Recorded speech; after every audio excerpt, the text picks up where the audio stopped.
morning.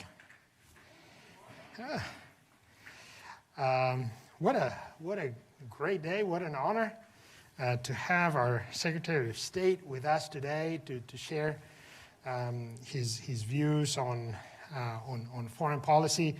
And what a great way to inspire many of our own students. By the way, some people may think that being an engineer may not necessarily be the right path to become a diplomat, or let alone our chief diplomat. And it turns out you're about to hear an engineer. That's exactly right. That was your major, wasn't it? It was a long time ago. Yeah. A long time ago. So there you have it. But you can also come to Georgia Tech and not study engineering, but study international relations. And even though some people associate normally Georgia Tech with a very, very good, one of the best engineering schools in the world, we're proud of that. We do a lot more than just engineering. And since I have your attention, I'm going to put in a little plug for all those wonderful things that we do. And by the way, we have today with us the Dean of the Ivan Allen College of Liberal Arts, Kay Husband Feelings. He's waving over there. And I don't know if the chair of the Sam Nunn School of International Affairs, Adam Stolberg, is here or not. But so yes, there is a very strong and very exciting school of international affairs at Georgia Tech. We believe strongly that that in a place that is as rich in science and technology as Georgia Tech, that can provide a very interesting context for diplomacy and for policy setting. We are committed as an institution to educating leaders who advance technology and improve the human condition. That is our mission. And of course, it brings up the question of what are the aspects of the human condition that need to be improved. And that requires not only strong science and technology, but it requires a lot of policy and liberal arts and history and understanding of what are the issues that the world faces. We understand that many of the biggest problems that we face as a species, or even the problems that affect us in the United States and here in Georgia, are global in nature. And understanding the dynamics of how decisions are made on a global scale is fundamental for the work that we do. And that's why we're so proud of the work that the Nunn School carries out at Georgia Tech. By the way, we have some incredibly distinguished faculty in the school, including Admiral Sandy Winnefeld and General Phil Breedlove and Dr. Elizabeth Sherwood Randall, who've played roles either in the U.S. defense or in at the federal level. And we have many other incredibly important faculty. Anyway, so we're delighted once again, and always be remiss to highlight how important it is for us, again, that the Georgia Tech be a place of debate, of discussion. Not just Georgia Tech, but all of our universities ought to be places where we bring people together to discuss the big issues of our time in an absolutely open way. And I couldn't think of anybody better to bring a discussion about our nation's policies in relation to China than our chief diplomat, Secretary Pompeo, and it is my distinct honor to introduce him to you.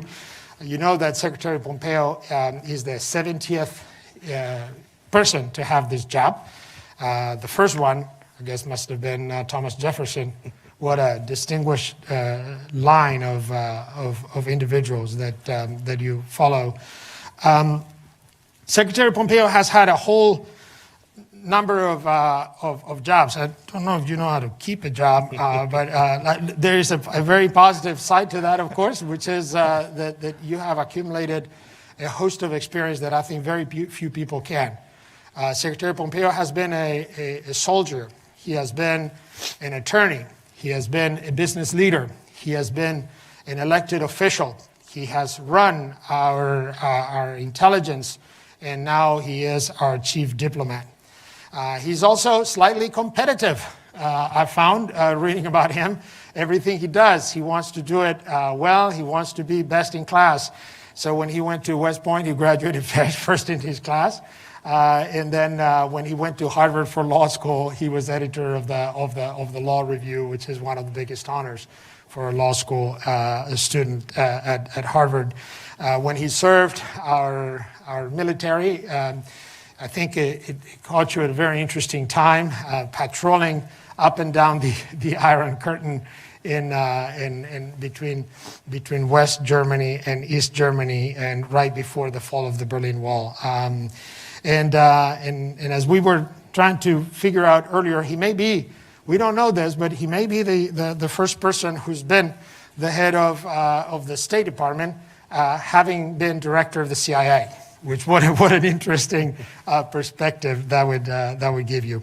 So with that background is absolutely really it's fascinating background, and I'm incredibly honored on behalf of all of us at Georgia Tech to welcome, and please join me for a warm welcome to the Secretary of State of the United States, Secretary Pompeo, please. Thank you. Thank you very much. Thank you. Thanks for that kind introduction. Welcome. Good morning, everyone. I love having the liberal arts dean back there.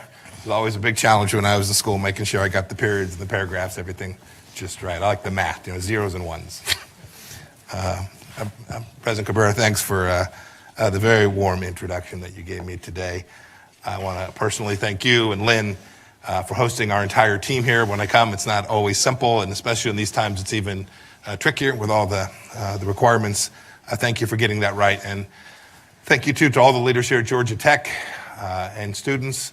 Those of you watching virtually, I appreciate you joining me for what I hope will be a good conversation today. I have some opening remarks, and then President Cabrera and I will have a chance to have a lively conversation. I know we have a couple special guests, some good friends. Former Congressman Phil Gingree's here. Phil, good to see you. Senator Chambliss, thank you too. When I was nominated to be the CIA director, Senator Chambliss was so gracious. He'd spent so much time in the intelligence community. You were so gracious to me to help me figure out what was up and what was down, and I deeply appreciate that. It's good to see you again. As President Cabrera said, I graduated from the United States Military Academy at West Point, studying engineering, although I joke, don't drive across a bridge that I had anything to do with. It's been an awfully long time. Some of my classmates ended up in the Army Corps of Engineers. I happened to command a cavalry unit, but I can tell you math matters an awful lot when you're bore sighting the cannon of an M1A1 tank. And I'll say too, even the State Department, you talked about people leaving this institution going on to careers in diplomacy. One of the first things that came across my desk as Secretary of State was there was an important dam across a bridge in Iraq, and it was in trouble. And we were trying to figure out, could we figure out how to save it? Could we figure out how to deploy resources in a difficult place? And we had the best engineers in the U.S. government, some of whom worked for me at the United States Department of State, trying to figure out the best solution, the best contractor to bring in, how we would do this to protect Baghdad and the downstream places in this historic Euphrates River Valley and the Tigris River Valley from potential flooding should the dam collapse. So all you engineers out there, state.gov, go to the website, take a good look at it. We would welcome your career in the United States Department of State. Now, I'm not lost. I know this is Georgia the state, not Georgia the country.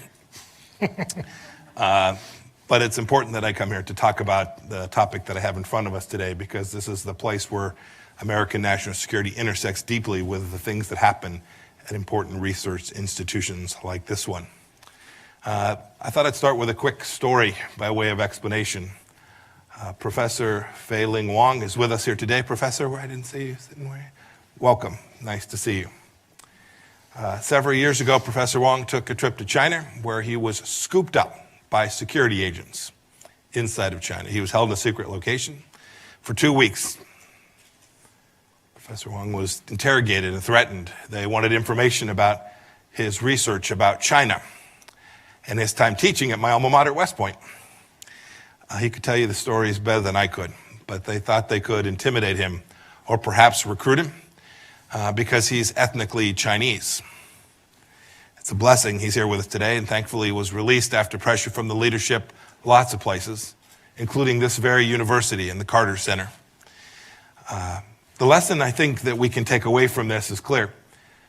It's that the Chinese Communist Party wants what we have, and they will do whatever they must do to take it and get it. They will steal our stuff.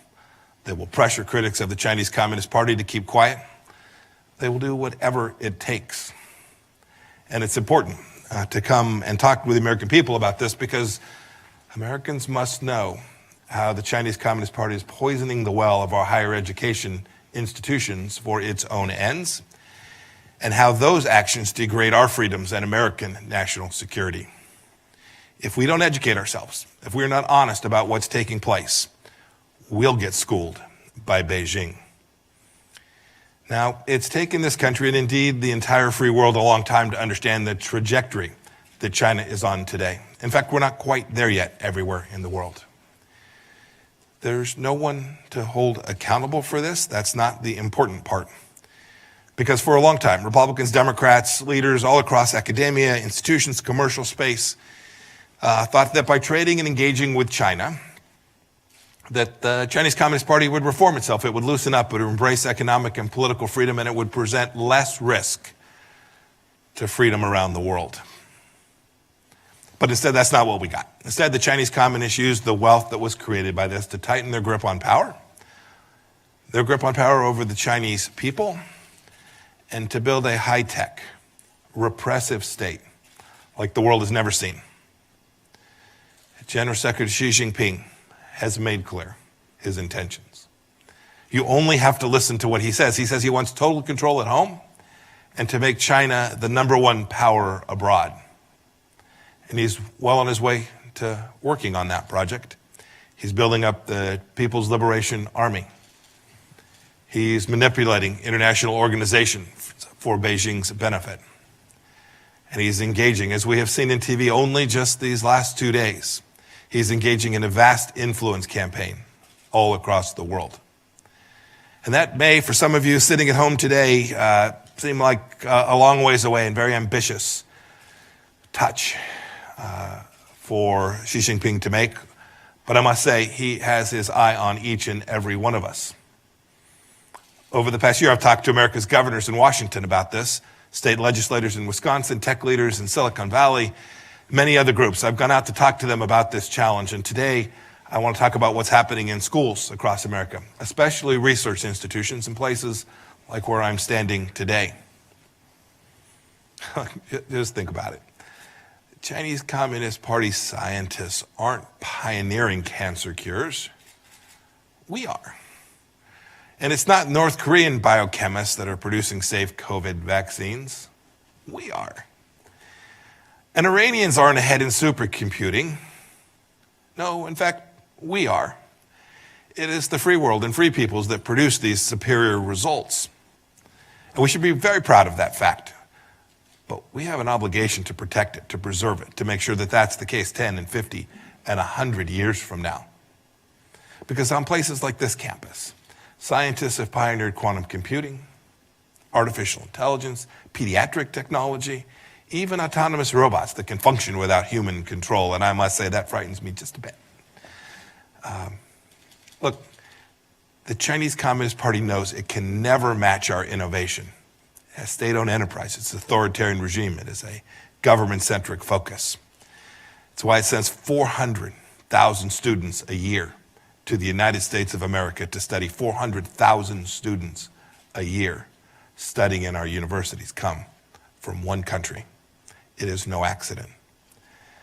Much of the high-end industrial base inside of China is based on stolen technology or technology purchased from other nations. It's not homegrown. Beijing doesn't want Chinese researchers to stay here in the United States. Indeed, after they're trained, they want them to come back. They want to induce their return for the singular purpose of serving the socialist motherland. Look, the party's propaganda apparatus cannot tolerate pesky Americans or Chinese nationals exposing its bankrupt system, or the fact that the Chinese people can actually flourish when they are in free societies. It doesn't want you to know what I'm about to tell you. Now, let's be clear. I want to be sure that my language is precise today. When I say China, I'm talking about the Chinese Communist Party. I love and value, as we all do, our Chinese American community and the Chinese people that live here in the United States and those that live in China as well. We want good things for them. And I say genuinely because as of cases like Xin Wang, a researcher at the University of California, San Francisco, who allegedly lied about being a People's Liberation Army officer, all the while collecting information on UCSF labs. The good news is the FBI nabbed him. And Shi Xiong studied electrical engineering at Illinois Institute of Technology in Chicago. He tried to enlist in the United States Army. He allegedly admitted his ties to Chinese intelligence, which tasked him with recruiting engineers and scientists where he was working. These are just two examples. But what's more, the Chinese Communist Party deploys dollars just as much as it does cloaks and daggers to get its hands on valuable knowledge. There are many American scholars, often doing research funded by American taxpayers, that have been lured into the Chinese Communist Party's talent recruitment programs.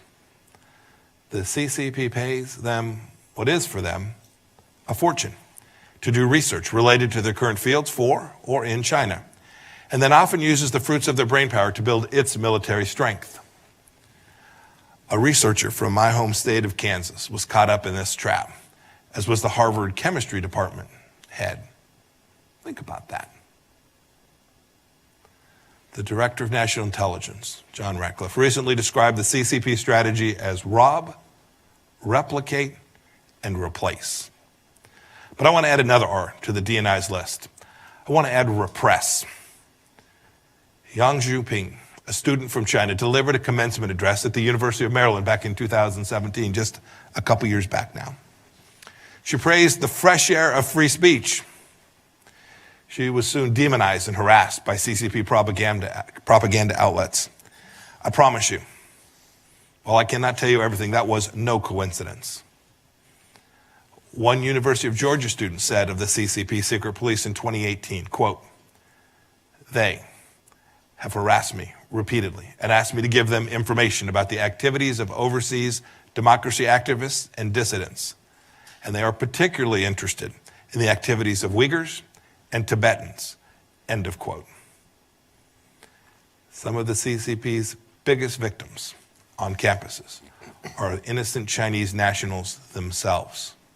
And this is a tragedy. We have a responsibility to police this.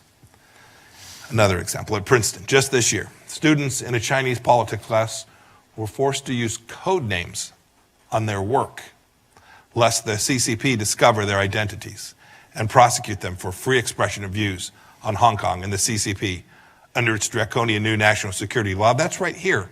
This happened right here in the United States of America. American students talk about safe spaces as shelter from ideas they dislike. Chinese students need safe spaces to learn of the ideas that they love. What a stark contrast. Students from China at American universities also live in fear that their families back home will be arrested, will be interrogated, tortured, or worse because of the things they say in an American classroom. But look, the CCP doesn't just target Chinese nationals. They want to influence American students as well. Professors and administrators too. Look, they know that left-leaning college campuses are rife with anti-Americanism and present easy targets for their anti-American messaging. That's why they planted Confucius Institutes on our campuses. And under President Trump, our State Department has made very clear these Confucius Institutes are literally up to no good. Many have gone away. Many campuses have seen that, and they've chosen to close down these institutes. But right here in Georgia, Wesleyan College still has one in Macon.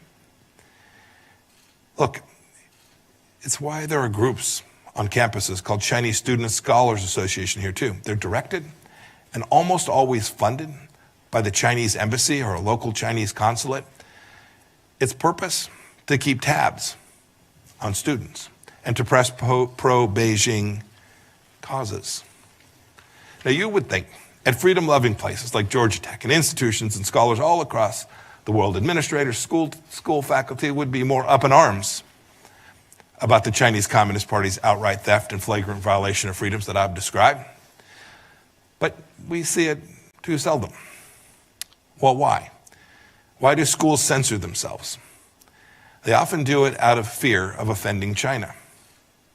Indeed, I must tell you that MIT wasn't interested in having me to their campus to give this exact set of remarks. President Raphael Reif implied that my arguments might insult their ethnic Chinese students and professors. But of course, nothing could be further from the truth. Those are the very people that this set of remarks is intended to protect their freedoms. And I must say that yielding to the objection of hurt feelings plays right into the Chinese Communist Party's hands. They watch America closely. It's what the party says constantly in response to legitimate criticism around the world. You can see it. And how would the party know how the Chinese people feel anyway, as no one ever gets to vote? Look, we can't let the CCP weaponize political correctness against American liberties. We have to protect and preserve them. Fraudulent cries of racism or xenophobia should never drown out a candid exposure of the activities of the Chinese Communist Party. But we see too often on American campuses that there's silence and censorship. It's been driven by the Chinese Communist Party. It usually boils down to something far less idealistic. So many of our colleges are bought by Beijing. Let me tell you about Vera Zhou. She's a permanent resident of the United States of America. She's originally from China and a senior at the University of Washington. In October of 2017, so just on 3 years ago, she returned to China to visit her father. Local authorities put her in a re-education camp. A re-education camp for 5 months and under house arrest for 18 months after using a virtual private network connection to connect to her school's website. Something many of you are doing even as I speak. Back here, we saw this. Our State Department team, Vera's mother, Bob Fu, a great friend of the Chinese people, desperately petitioned the University of Washington to advocate for her return. But the University of Washington, a woman named Sarah Castro, the head of the Federal Relations Office, she said that the university wouldn't help because of a multi-million-dollar deal with China. Now, thank God, Vera was eventually released and returned to the United States, but no thanks to the University of Washington, and no thanks to the deal that it had made with the Chinese Communist Party. The U.S. Department of Education, over the last years, has found that schools have taken an estimated $1.3 billion from China since 2013. That's just what we know about. Like so many, like Columbia, so many schools that have failed to report the true amounts. What more? What more bad decisions will schools make because they are hooked on Chinese Communist Party cash? What professors will they be able to co-opt or to silence? What theft and espionage will they simply overlook? What business deals will get done as a result of that? Look, there's a lot of work to do, and I have laid out a pattern and practice that every American needs to know about. And we need to begin to respond to this sooner rather than later, and our administration has begun to do that, but there is an awful lot more work to do. We cannot allow this tyrannical regime to steal our stuff, to build their military might and brainwash our people, or buy off our institutions to help them cover up these activities. We cannot let the CCP crush the academic freedom that has blessed our country and blessed us with great institutions like the place that I'm standing today. But we need your help. We need help of students, we need help of faculty, we need help of administrations all across America. We need trustees to police their endowments and the deals their universities are striking with the CCP and CCP-backed groups. We need administrators to close Confucius Institutes and investigate what so-called student groups backed by the CCP money are actually up to on their campuses. The government will help, but we need people to assist us. We need researchers to be vigilant against fraud and theft, and the academic community to reject the CCP's financial siren songs. And we need students to truly stand for free speech. The free speech for themselves, those who grew up here in America, and especially the free speech of Chinese students who are on our campuses, who are here to study and learn and to improve their rights their lives and to enjoy the fruits of the freedom that we provide them here in the United States of America. Look, we need you all to speak truth to power in solidarity when administrations exert pressures on censorship, as has so often happened to protect deals with Beijing. Let's do this. Let's carry forward a banner of freedom to defend our schools, what these institutions were built upon. It will aid our national security. And from the central threat of our time, the Chinese Communist Party. President Cabrera, I'm looking forward to our vigorous conversation. I thank you all for your attention this morning. May God bless the state of Georgia and the United States. Thank you for having me here this morning.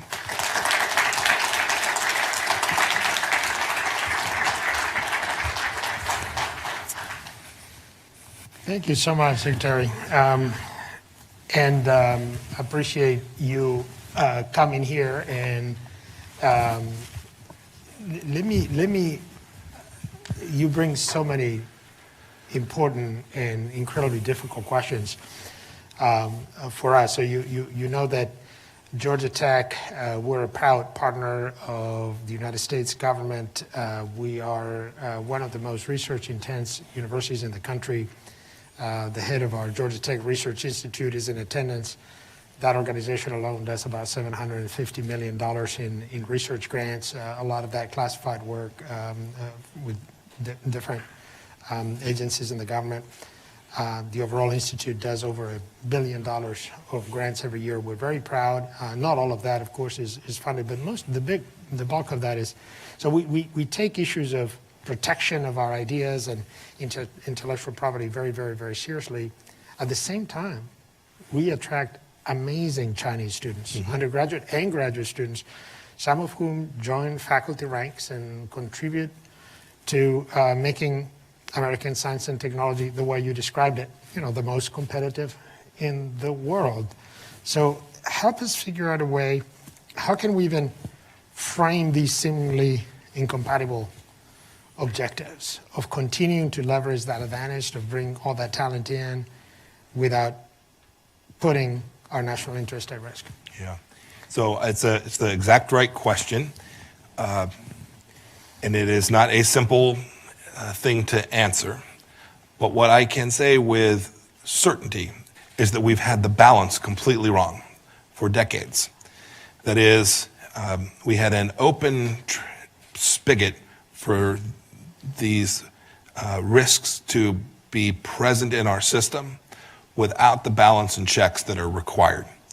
And so you see, if you watch what the Trump administration has done with respect to this year, it's different because of the virus. But in 2021, 2020, there'll be 350, 360,000 Chinese students that come to America. We want these students here, but there has to be a process. There has to be a rigorous evaluation. And some of that is the responsibility of the United States government to undertake, and we have to do a better job of doing that. But we need institutions, too, that are transparent, that are clear, that are following the requirements, both U.S. Department of Education requirements, the requirements to make sure that U.S. property rights are protected in the way that you just described. If you have someone invent something, we want the fruits of that effort to benefit the United States of America and not end up being used to surveil American citizens in cities all across the world. We've had the balance fundamentally wrong because there was this notion that there was no cost connected to permitting the risk that the Chinese Communist Party identified, the opportunity that they sought, and the efforts they have undertaken. You all would have seen, it's been a few months back now, we want Chinese diplomats to be here engaged in diplomacy, but the Chinese Communist Party was using their consulate in Houston as a den of spies. And for an awfully long time, the United States just said, we're not going to do anything about that. That's unacceptable. It's unacceptable to the American people from a national security perspective. It's unacceptable to the people of Houston and the businesses that are there, that these so-called diplomats are out stealing their stuff. And so we did the work. We collectively, the United States government did the work, identified the problem set, and solved the problem. This is the model that we have to use. The model has been, for an awfully long time, it's a big country. There's enormous economic opportunity by engaging with them. Let's just do that and hope things turn out well. It's too dangerous. The Chinese Communist Party has a mission set. We only need to listen to General Secretary Xi Jinping's vision for global hegemony and the capacity that he has developed to actually execute. He has capability and intent. Those are the things that present risk to America, and so we have a responsibility to take on these hard problems, to protect American freedom, to welcome citizens who want to come study at our universities from all across the world, but do so with an eye towards making sure that we do all the things that we are duty-bound to ensure that we protect. So thank you. It turns out I myself came to this country as an international student. So I grew up in Spain. I was lucky enough to get a Fulbright scholarship, one of the wonderful programs of the United States State Department, and I have experienced it personally. How thousands and thousands of smart young people around the world, they dream of coming to a great American university. That's it. They don't dream to go to somewhere else. They want to be here. So, always sensitive to, again, being smart about the way you described it, about protecting our interest, and at the same time not sending the message that would somehow weaken that huge advantage that we have, right? That we have first picks. It's almost like we have first draft picks every year. Smart people around the world, we get to choose first. So how do we, continue to send that message that, wait a second, we want smart people to come here. So given that you're our first, our number one salesman also, that's, I guess, part of your job description. I think I just sent exactly that message. This is why I'm here. We want these students. But when they're here, it can't be the case that they live in fear. Right? These institutions, you all have an obligation to protect these students as well. Right. I mean, these students are returning home to suffer. A Fulbright student coming in from some country ought not be returned to their home country and to suffer from the jackbooted thugs that now want to take the information that they got, send them back into the United States only to have them just take a little bit more information that they're going to hand off to the Chinese MSS, their security apparatus, or the People's Liberation Army, their formal military team, or to the Chinese intelligence services. This is not the best of America. We have a responsibility to those Chinese students too, in addition to the duty that I described to protect American national security. We have an imperative to get this right. And when we do, I'm convinced, President Cabrera, I am convinced that this will still be a beacon. The number of American students studying in China in 2021 I didn't refer to, it's very small. Why? I have it here. Yes, why? Why is that? It's because if you want to be a technologist, if you want to be an innovator, if you want access to capital, if you want to be around a network, an ecosystem of innovators to create the next great whatever it is you want to go create, where do you do it? You do it in the United States of America. We cannot forfeit that capacity by allowing the Chinese Communist Party to infiltrate our research institutions and take that away from us after all it is that the American private sector, the American taxpayers of the state of Georgia have invested in preserving, promoting, and building out this enormous capacity. It's we've lived in a bit of a fantasy world for the last 40 years. It is time for the balance to be struck to both maintain our competitive advantage and protect the American advantage from the threats that the Chinese Communist Party has clearly stated they intend to, the cost they intend to impose upon us. So I have the data. In fact, this is your data. This is the Open Doors. I know it well. Yes. I love it. By the way, keep this. This is the best source of information we get every year. And speaking of imbalances, that's another imbalance I wanted to discuss with you, right? So we get about, give or take, we get about 1 million international students in the U.S. every year. About half of that comes from China and India alone. A third, more than a third, like 35%, is from China. Then when you turn the page, you're absolutely right. The number of American students that go to China is not even the number one destination, is 11,000. Yeah. So here's what I'm thinking. Okay, you've been a businessman, so you land in Shanghai, you go to a boardroom to make a deal, And it turns out that the guys on the other side of the table, they speak English, they know our culture, they watch our movies, they laugh at our jokes, they know all about us. In most cases, we know very little about their culture. Shouldn't we be sending vastly larger number of American students to China to learn their culture? And not to stay there and set up their companies. We want them back here in Atlanta, Midtown, by the way, Tech Square. But to learn about China. Yeah. Don't you think that would be a good idea? It is an enormous knowledge gap, enormous knowledge imbalance. I would agree with that. I would tell you that we work very hard at the State Department. We are nowhere near where we need to be to have enough Mandarin speakers so that we can understand, even at the most senior diplomatic levels in the United States, that we have the capability to watch and read what's coming out in the Mandarin language press from China. So it is an enormous undertaking. You talked about this as an imbalance. One of the central theses of our policy with respect to China these past 4 years has in fact been about that, about reciprocity. So imagine now you're a company here at Georgia Tech and you want to go build out a business in China because you want to sell to the 1.4 billion people there and you need to make an investment.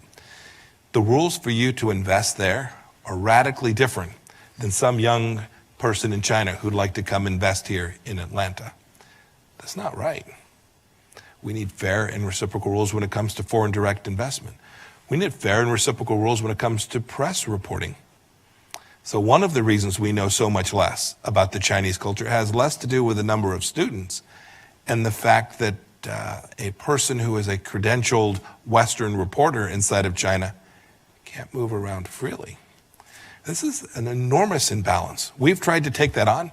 We had Chinese propaganda outlets here in the United States that were running free and clear, while valid U.S. media companies that wanted to report on what was taking place, by the way, at an incredibly important time when the Chinese Communist Party was permitting the export of a virus around the world. And they couldn't get to the places that they needed to get to find the information that would have been very valuable for the United States to have had in a timely fashion.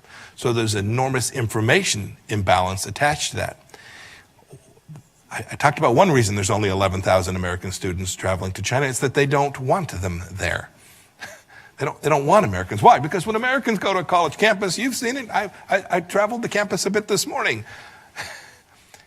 Students jogging, running, talking, having fun, inquiring, doing the things that we do in a place, a democracy, a republic like our country.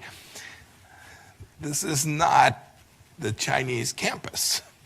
And so there's an imbalance there. And we have to work to convince and impose cost on the Chinese Communist Party until such time as there's reciprocity in every space. The President talked about it in trade. We've talked about it in terms of freedom of navigation in the South China Sea. I could go through the list of places where we have for decades permitted the Chinese Communist Party to have an exception to every international rule. So what's another example? The World Trade Organization, an important institution to make lives better for jobs for people right here in the state of Georgia. Nearly every country participates in a single way. The Chinese Communist Party says, no, we're special. We should be a developing country with a set of trade preferences that benefit China enormously. And what the Americans just for decades, this isn't partisan, both political parties just said, we're going to let that pass. It can't be any longer. And this is what President Trump has said. We're not going to do that anymore. We're going to demand that China comply with the same set of rules that every other nation is asked to comply with. And when we do, America will be safer and more secure. America will be more prosperous. Our allies and partners in Southeast Asia and in South Korea and Australia and in Europe, they'll be safer and more prosperous. And we will build out a coalition that simply demands that sovereign nations compete on a fair and level playing field. It should happen in academia, it should happen in the commercial space. If we get that right, America will be just fine. So let me bring the topic to something that I know and would be of particular interest to many of our students, which is the role of science and technology in American diplomacy. I mean, given that we are in a century of this is a knowledge economy, where we win or lose by our innovation, by our science, even our military strength relies more and more on. What is the role of scientists and engineers and technologists in driving or influencing and shaping American foreign policy? Do you have folks like us around in the State Department? I mean, what is the role? We do. We have them in a handful of places. The two most prominent, we have a science and technology group, and then we also have a huge group of folks that are that we call our economic team, led by a fellow named Keith Kroc, invented a company called DocuSign out in Silicon Valley, came to join the State Department to make sure that the United States and China had a set of common understandings around technology. So we spend a lot of time on this. So I'll give you one vertical, one space where we've worked really hard. So the Chinese Communist Party, when it competes around the world, has an enormous advantage. It has state sponsorship of nearly every one of their significant enterprises. A young entrepreneur here from Georgia Tech goes out there on their own. They've got to raise their own capital. Somebody's going to want return on that investment. They've got to make money. They've got to pay their workforce. Not so in China. Not so. Many of the companies they will come to compete against will have government funding, direct government funding, not a grant that we might provide to a research institute, but truly will be a state-owned enterprise. This is deeply unfair to the American people and presents enormous risks to American national security as well. And so we set about in one space, I'll call it the communications tech space, to challenge the presumptive global winner, a company called Huawei, that was dominating the next generation of technology called 5G technology. They didn't win it because they were the fastest and the best. They won it because ultimately they delivered a solution to countries that was cheaper because they had the backing of the Chinese Communist Party and a technology that was good enough. This had an enormous national security risk that I'd seen in my previous role, but it had an enormous commercial risk that we wouldn't be that the rules-based system wouldn't be the victor in 5G technology. It's incredibly important. And so we set about traveling the world, telling the story that says if you have software or hardware that comes from Huawei, you are handing the data of your citizens to the Chinese Communist Party and the People's Liberation Army. So your child who is on a Chinese piece of software, a Chinese app, will be in the hands of the Chinese security apparatus. It's not whether. Their law requires the company to turn this information over to them. And so it's going to happen. So parents, think twice before you do this. But we have a responsibility as government to protect our citizens. And so we set about doing that and helping citizens around the world do it too.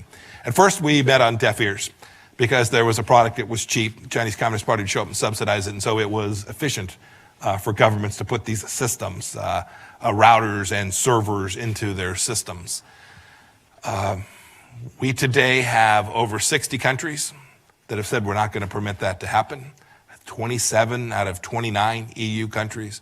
I think number now is 67% of the globe's GDP has forsworn technology that is not trusted, right? Mandating trusted vendors. And when you limit yourself to trusted IT communications infrastructure vendors, you are by just simple math excluding vendors connected to the Chinese Communist Party. And so we've prevailed. We've created space for entrepreneurs, for Ericsson, for Nokia, for companies that will abide by simple rules of protecting data privacy for citizens all across the world, who will operate in a way that is a true straight-up commercial transaction, who will not provide access to this information to their host countries' militaries on a continuous and repeated and non-voluntary basis. We fundamentally made that change. The State Department led that effort. We're proud of what we have achieved. We still have more. When I say we have 60 countries, I think we have 130 telephone companies. In many countries, the access to this communications is driven not so much by the government, but by the dominant telephone company inside of that country. We've got 100 plus telephone companies that have forsworn all but trusted vendors. This is where technology innovation, and diplomacy come together to help America be more secure and more prosperous. It's a good story. There is an awful lot more work to do in lots more spaces. So, and it creates also one of those incredibly difficult questions to solve. I guess that's why you get paid the big bucks, as they say, to try to figure out these balances. But so there are areas of research and technological research that clearly are of a competitive nature, right? We want our fighter jets and our weaponry system to be better than anybody else's. We want our companies to have products before anybody else. But there are areas of science that are global in nature, right? I mean, and the coronavirus is the perfect example, right? At this point, honestly, who cares? Who comes up with the cure first or the vaccine? What we want is, whatever 3 billion, 4 billion people to get a vaccine.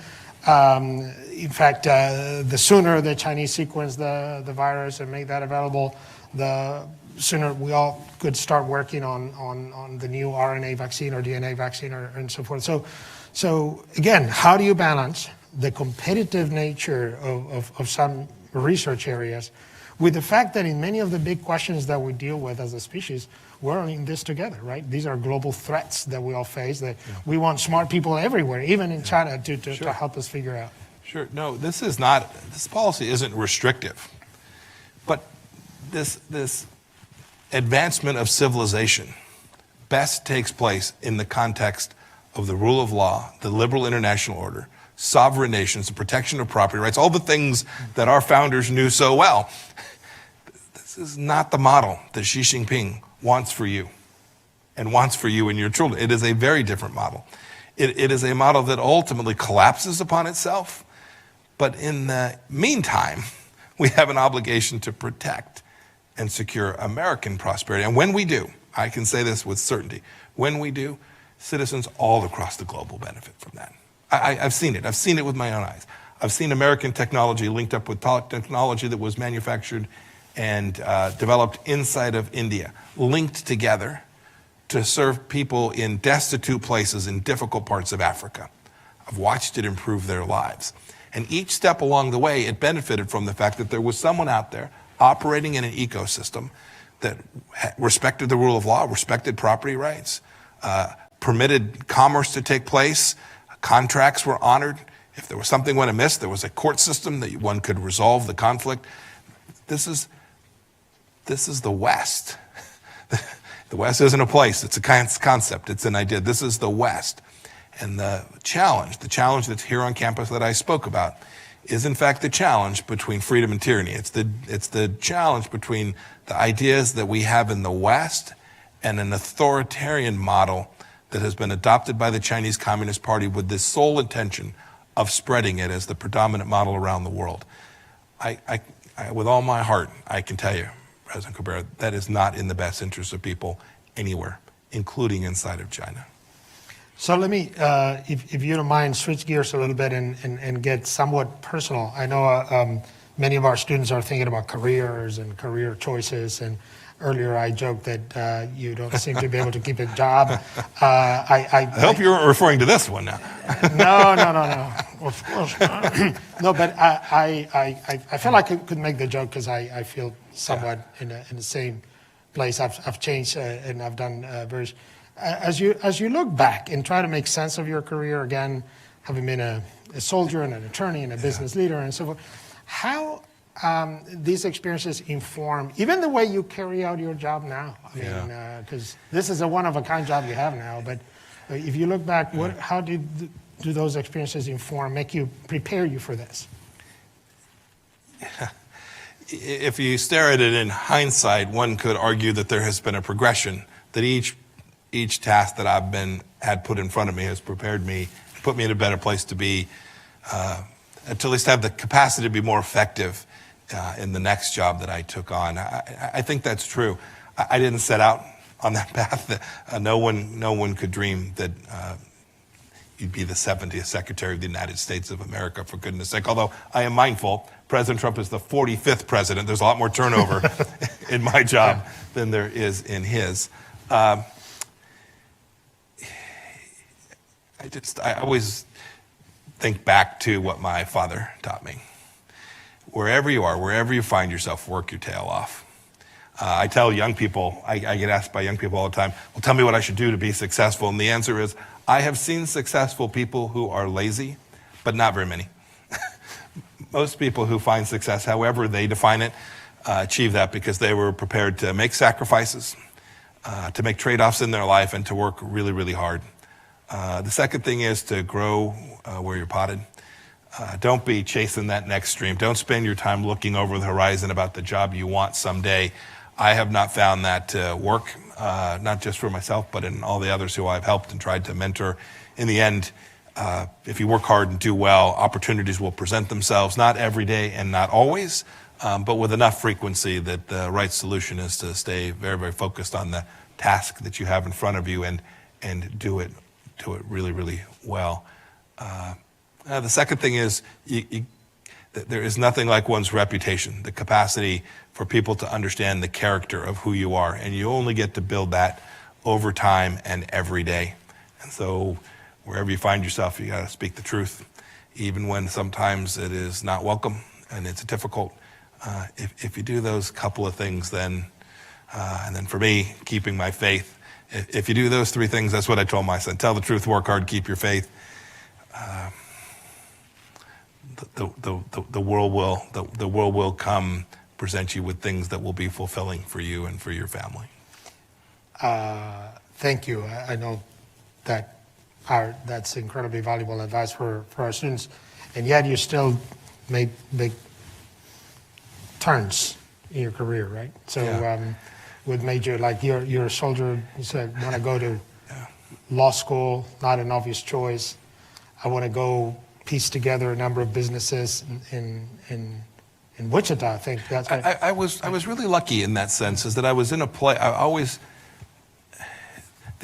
had these chances, and I was prepared to take risk, right? So I had a job, practicing law, and one of them here today, myself and my two other best friends in the whole world said, let's go start a business. We didn't really know what it was going to be.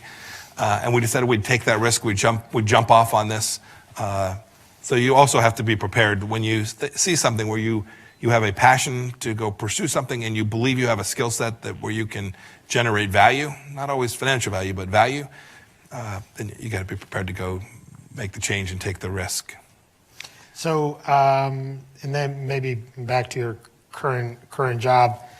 Obviously, it's an interesting. I think in one of your earlier speeches, you described that you were taking a pretty significant shift back to the China policy. Mm-hmm. Now you have this job. How